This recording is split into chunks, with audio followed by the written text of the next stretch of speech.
audio jungle.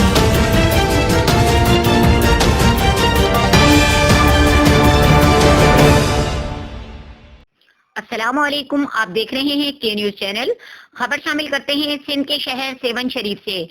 عزتوں کے محافظ ہی جب لٹیرے بن جائیں تو کیا کیا جائے. سندھ کے شہر سیون شریف میں جوڈیشنل مجسٹریٹ نے پسند کی شادی کی خواہش مند 19 سالہ لڑکی کی عزت لوٹ لی. لڑکی نے پسند کی شادی کی خواہش ظاہر کی تھی. پولیس نے جوڑے کو گرفتار کر کے مقامی جوڈیشنل مجسٹریٹ امتیاز حسین بھٹو کی عدالت میں پیش کیا. جج نے لڑکے کو جوڈیشنل ریمانڈ پر جیل بھیجنے کا حکم دے دیا، جبکہ عدالتی عملہ اور لیڈی کانسٹیبل کو عدالت سے نکال کر لڑکی کے بیان کے بہانے اپنے چیمبر میں لے جایا گیا.